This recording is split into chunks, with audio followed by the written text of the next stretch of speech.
Hello tout le monde, j'espère que vous allez bien. Je suis ravie de vous retrouver aujourd'hui pour une nouvelle vidéo et aujourd'hui ce sera une vidéo haul crash test. Donc je vous avoue, au départ ce n'était pas cette vidéo là que j'avais prévue pour ce vendredi, mais je suis allée cette semaine faire des petits achats chez Sephora et je vous ai montré mon petit sac sur Instagram et plusieurs d'entre vous m'ont demandé un haul et qu'elles avaient envie de voir un petit peu mes achats. Je me disais, comme j'avais acheté que 5 produits chez Sephora, je pensais que ça ne valait pas franchement le coup que je fasse une vidéo haul. Par contre, quelques-unes d'entre vous m'ont proposé de faire un crash test de ces nouveautés et je me suis dit bah ouais, ça peut être pas mal de vous montrer en même temps ce que j'ai acheté et en même temps de tester directement ces produits que je n'ai toujours pas testés. Donc écoutez, bah c'est parti. Pour commencer, le premier produit que j'ai acheté, c'est un nouveau fond de teint et c'est ce fond de teint, celui de chez Urban Decay, le Stay Naked. Je l'ai pris en teinte 20WY.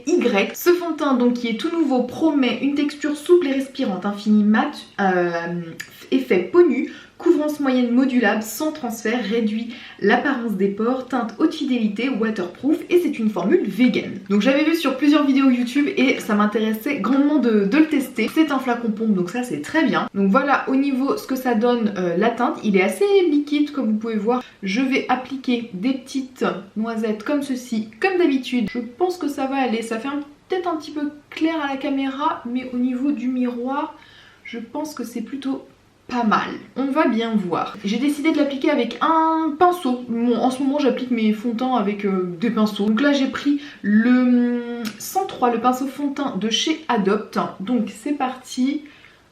Au niveau de l'application, je pense qu'il est en fait un petit chouïa clair. J'ai l'impression pourtant qu'au niveau de la teinte, ouais. J'avais hésité avec la 30 et la vendeuse de chez Sephora me dit ah je pense que ça va être un petit peu trop marron. Là on reste un peu dans les côtés dorés donc bon, après ils se font très bien mais je pense que ouais, peut-être que j'aurais dû prendre la teinte 30, je ne sais pas. Bon après je préfère avoir un fond de teint un tout petit peu clair parce que après pour le remoduler c'est plus simple avec un bronzer plutôt que d'avoir un truc trop foncé et je trouve ça beaucoup plus compliqué à travailler quand c'est trop foncé. Bref, au niveau de l'application, alors ça c'est super bien fondu, hyper rapidement au pinceau, franchement, voilà, il n'y a pas de, ça fait pas de démarcation, c'est assez léger, je trouve, sur la peau. Ça a une couvrance ouais, moyenne, je pense qu'il faut rajouter un petit peu pour avoir un petit peu plus de couvrance, mais je le trouve assez couvrant et en même temps assez léger. Il fait pas d'effet plâtre, il s'applique très bien. Il a plutôt un effet mat, vraiment comme c'est promis. Hein. Il est pas franchement lumineux en soi, mais il a une couvrance qui est intéressante. Je vais peut-être en rajouter un petit peu au niveau des ailes du nez, histoire d'apporter un petit peu plus de couvrance et puis voir comment ça se comporte si on rajoute des couches. Là la couvrance me convient un petit peu mieux, surtout voilà, au niveau de cette zone-ci où je voulais un petit peu plus de couvrance. Et vraiment c'est un fond de teint qui est vraiment modulable comme c'est promis. On peut rajouter des fines couches au fur et à mesure jusqu'à obtenir la couvrance qu'il nous faut. Et le fond de teint voilà, se comporte bien, il n'y a pas d'effet de matière, donc ça c'est vraiment bien. Au pinceau vraiment j'ai pas eu de soucis à l'application et le rendu est plutôt joli. Donc il est pas mal, j'aime bien. Après à voir comment il va se comporter au fur et à mesure de la journée. Je vous en reparlerai dans d'autres vidéos quand je l'aurai testé sur plusieurs jours. Mais pour une première application, il me plaît plutôt bien. Et c'est vrai que bon, ça match quand même assez avec mon cou. Pour une première application, je suis plutôt satisfaite du produit. On va passer à l'anti-cerne et j'ai acheté un nouvel anti-cerne. C'est celui-ci, c'est le Boeing anti-cerne sans effet de matière de chez Benefit. Moi je l'ai pris en teinte numéro 2. Il est apparemment très haute couvrance. Autant que sur les fonds de teint, j'aime la couvrance mais plutôt moyenne. Autant qu'au niveau des cernes, j'aime bien le côté assez couvrant. Donc au niveau du packaging ça se présente comme ceci, il a une contenance de 5 ml, ça se présente voilà, en petit embout gloss là, comme d'habitude. Donc j'applique au niveau du dessous de l'œil.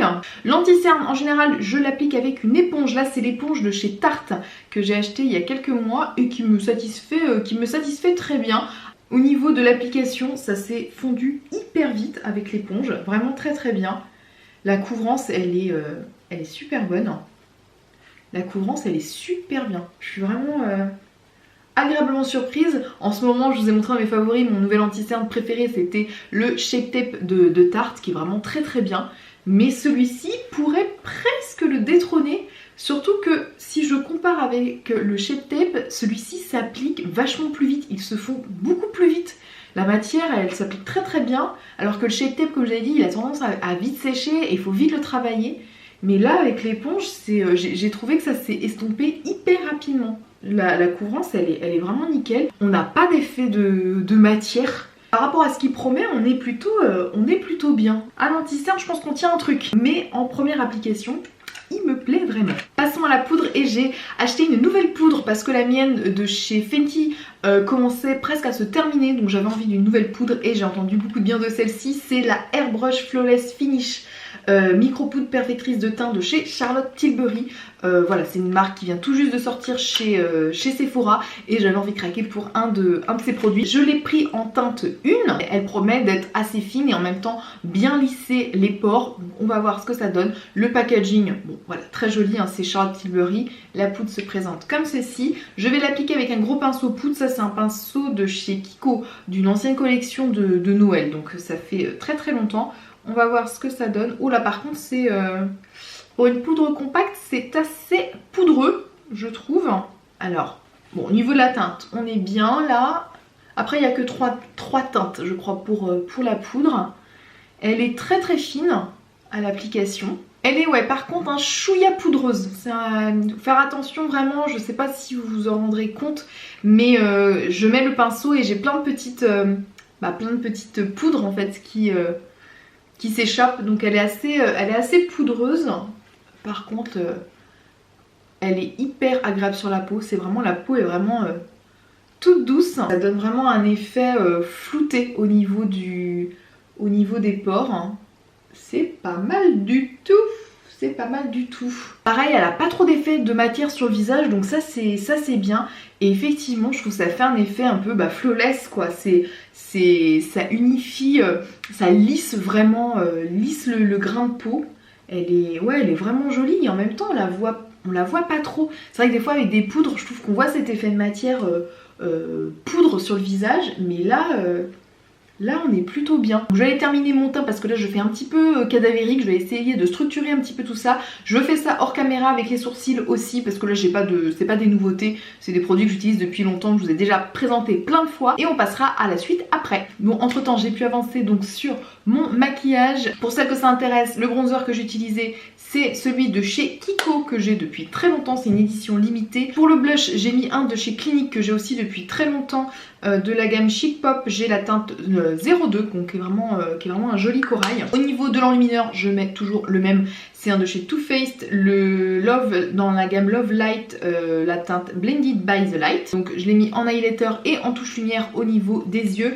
Et j'ai fait un petit make-up rapide des yeux avec juste 2 fards à paupières de la palette Chocolate Bar de chez Too Faced. C'est la palette que j'utilise en ce moment tout le temps parce qu'elle est nude et les fards sont super bien et je me maquille hyper rapidement avec. Et j'ai mis un petit peu de crayon, ça c'est un crayon de chez Urban Decay en teinte bourbon et les sourcils je les ai fait avec Benefit comme d'habitude. On continue avec les nouveaux produits que j'ai acheté un nouveau mascara et j'ai fait faux bond à mon mascara préféré, c'est le The Shop d'Yves Saint Laurent comme vous le savez pour celles qui me suivent depuis un moment, mais voilà, je me suis dit pourquoi pas essayer de changer et de trouver un nouveau mascara qui peut-être pourrait le détrôner. On ne sait pas, on va bien voir. J'ai pris celui-ci de chez Lancôme, c'est Monsieur Big, donc en teinte 01, en teinte noire. Donc il promet grand volume, longue tenue. Au niveau des petits dessins là, de avant-après, le rendu me plaît pas mal. Maintenant on va voir si sur mes yeux ça marche. Donc le packaging ça se présente comme ceci, ça c'est pas une nouveauté, hein. Ça fait quand même, je pense ça fait un petit moment qu'il est sorti. La brosse est comme ça c'est ce type de brosse, moi je les aime plutôt bien ces brosses là. Je vous ai rapproché un petit peu pour que vous vous rendiez compte de l'application du mascara. Donc voyons voir ce que ça donne. Bon déjà la brosse est agréable à utiliser, elle fait pas mal. Des fois vous savez il y a des brosses avec les picots assez durs et moi j'aime pas, du coup ça me fait... Je trouve que ça m'irrite les yeux. Au niveau de la longueur, je trouve que c'est vraiment pas mal. Vous voyez, avec et sans. Alors voilà ce que ça donne au niveau du mascara. Il apporte Je trouve bien de la longueur, il s'applique très bien, il est plutôt joli. Après je retrouve pas l'effet un petit peu gainant que celui de chez Yves Saint Laurent que j'ai et que j'aime. Après tout le monde n'aime pas ce côté gainant des cils, celui-ci il l'a pas. Celui-ci vraiment pour avoir ce côté un petit peu plus épais, un petit peu plus volumineux, il faut appliquer plusieurs couches alors qu'avec le Yves Saint Laurent ça s'applique presque directement. Après est-ce qu'il détrônerait mon Yves Saint Laurent? Je ne sais pas. Je ne sais pas, il faudrait que je l'utilise encore un petit peu plusieurs fois parce que des fois il y a des mascaras qui en séchant sont beaucoup mieux avec le temps, donc on verra. Mais par contre c'est vrai qu'au niveau longueur il est très bien. C'est plus au niveau épaisseur qui selon moi peut-être est pas assez, et encore je ne sais pas. Il faut que je l'apprivoise un petit peu ce mascara, mais il est quand même joli, hein. C'est quand même pas c'est quand même pas un flop du tout, il est pas mal. On va terminer avec les lèvres et j'ai acheté un nouveau rouge à lèvres, c'est dans la marque Givenchy, dans la gamme le rouge matité poudré haute pigmentation. J'ai pris la teinte numéro 10, beige nu. Donc le packaging se présente comme ceci, c'est dans un écrin un peu rouge, c'est vraiment, voilà, c'est Givenchy, c'est très joli. Et la teinte c'est celle-ci, donc c'est un nude tout simplement. Donc c'est un matité poudré, donc c'est un petit peu, c'est pas un ultra mat et c'est pas non plus un fini satiné. Ça a vraiment plutôt une texture velours, ça promet une tenue de 12 heures et une glisse exceptionnelle avec une haute pigmentation. Quand je l'ai swatché en magasin, je trouvais que la texture était très crémeuse, la pigmentation était vraiment dingue. Donc maintenant on va voir ce que ça donne au niveau des lèvres. Au niveau de la teinte, je pensais pas que ça aurait rendu ce ton là. Je trouve que ça fait un petit peu entre guillemets foncé pour un nude. Je pensais que ça aurait été un tout petit peu plus rosé, rosé clair. Mais voilà, après ça reste très joli. La texture est hyper confortable. Vraiment, c'est un rendu, alors pas complètement mat parce que c'est pas ça qui est promis, c'est vraiment velours et c'est vraiment le terme en fait. Ça fait mat et en même temps quelque chose de crémeux hydratant. C'est hyper confortable. Par contre ils sont hyper confortables. La pigmentation elle est dingue je trouve. Moi c'est vrai, ce qui me gênait avec les mats, c'est que je trouvais que ça asséchait vraiment et ça marquait un petit peu les petites, vous savez, les petites ridules des lèvres et c'était pas très joli. Vraiment le confort sur les lèvres là il est exceptionnel. Franchement j'adore. Juste la teinte, je suis un petit peu déçue, je pensais pas que ça aurait rendu... il est très joli hein, mais je m'attendais à quelque chose d'un petit peu plus clair. Plutôt que cette teinte là, je trouve qu'elle fait assez foncée sur mes lèvres, mais il est très joli. Vraiment très joli. Donc voilà, j'en ai fini avec le test de tous ces petits produits que j'ai achetés. Écoutez, en tout cas sur une première impression comme ça, je suis plutôt satisfaite de mes achats. Voilà, j'ai certains produits qu'il va falloir que je retravaille encore un petit peu et que je reteste encore un petit peu, histoire de me faire un vrai avis complet. Je vous en reparlerai évidemment dans des favoris, dans des flops, on verra. Pour voilà, quand j'aurai un petit peu plus de recul. Donc en tout cas j'espère que cette vidéo vous a plu, n'hésitez pas à la liker si c'est le cas. Moi je vous envoie plein de bisous et on se dit à la prochaine dans une nouvelle vidéo. Bye bye.